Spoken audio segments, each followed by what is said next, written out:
Hello, Pluto here. I just wanted to make this video to describe my accepted art school portfolio for both Otis and Kansas City Art Institute. But before we jump right into the portfolio, I want to give you background about both me and Otis. While I did get accepted into both schools, I'm just going to talk about Otis's process for their portfolio since both processes are pretty similar to each other from my experience. So for starters, I'm a transfer student and I received my associate's degree in studio arts at El Camino College. Secondly, I applied and was accepted into the toy design program as a sophomore. And lastly, I applied to Otis in April of this year and was accepted 3 days later. Now onto some Otis background. So basically, Otis has two options to meet the BFA portfolio requirement. One of those is an open portfolio and the other is a structured portfolio. So pause this to read all the required information. Otis says that the open portfolio option is best for most transfer applications, but the structured portfolio can also be used for students who anticipate entering at the foundation or sophomore level. An advanced major-specific portfolio is required for students seeking junior level placement. I'm a transfer student, so I did the open portfolio, and like stated previously, I also got accepted at the sophomore level.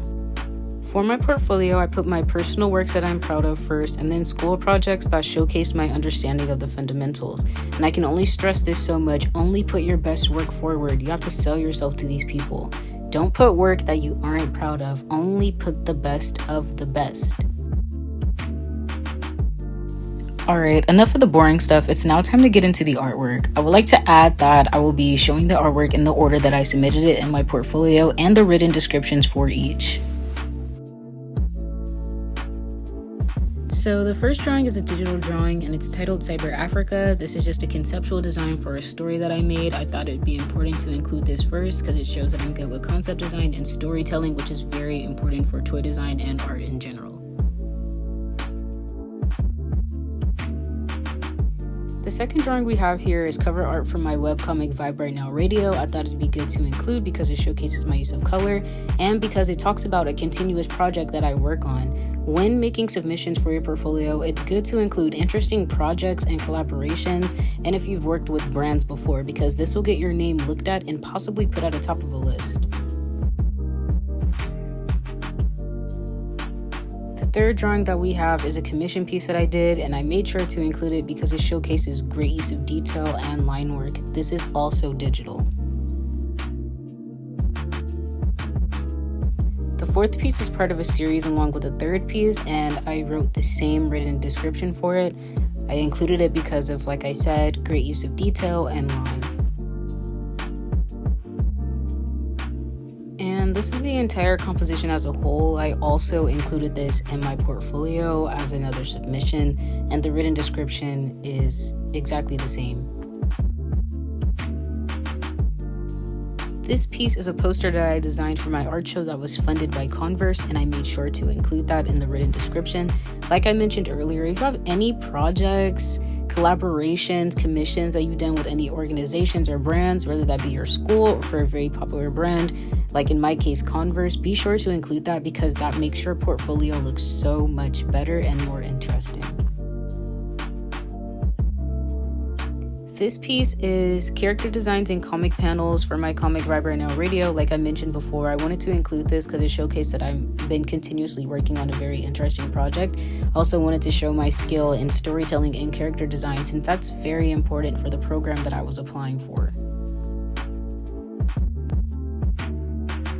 Now we're introducing the classwork. This was my first sculpture and I made sure to include that in the written description. If you have any class projects or assignments and there had to be a specific prompt or task, maybe include that just to show why you made the assignment in the first place. You don't have to, but it's a suggestion.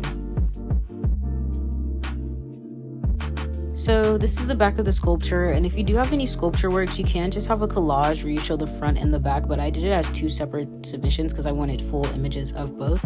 But if you don't want to waste a submission showing the back of a sculpture, I definitely recommend just making a collage. So this is another class project. I made sure to include the prompt in the written description so they know why I made this. I also made sure to include my 3D pieces, not only illustrations, because I did apply for the toy design program. So if you have any submissions that align with the program that you're applying for, be sure to include that. And like I said before, if you don't want to waste a submission showing the back of a 3D piece that you did, just make a collage. I just wanted them to see the full scope of everything that I made. Okay, so now we're getting into the more class work, class assignments, life drawing, observational drawing. I just wanted to show that I had a clear understanding of the fundamentals. As an artist, you want to show that you have range, like show your personal work, but also show your school work if you have any. Showcase that you know the fundamentals, but also showcase that you can also be very creative. This is another life drawing, just showing that I can draw from observation and that I do have experience with life drawing. And this is another observational drawing. This is just a subtractive drawing that I did of a mannequin. And this drawing is a master copy. I forget the original artist, the original artwork, but I'm pretty sure if you're watching this, you know what it is, so yeah. Okay, and the last drawing that I submitted was just charcoal drawing of my facial features. I just included it because the drawing is just well detailed, and also one of my classmates told me it'd be a good idea to include it. So yeah. And my last two submissions were just two collages showing the up-close details of the two sculptures I did. I included this because I felt like both sculptures held a lot of detail and you couldn't really see all of it in the two images. Okay, and I just wanted to show you a screenshot from the submission site for your portfolio on Otis. This is what it will look like when you're adding the title and the additional details to your work. And that's it. You did it. You made it through this whole video and you saw my breakdown of my portfolio. Here are some closing messages. Don't go through this process alone. And if you have teachers, friends, classmates, fellow artists, etc., ask them to pick out your best work, lay out all your pieces that you're considering submitting, and have them pick out their favorites. Do this before submitting. Also, order your portfolio from best to least best. Start off with your best piece possible and make sure to show who you are through your work, or at least in the written descriptions. And lastly, good luck, you got this.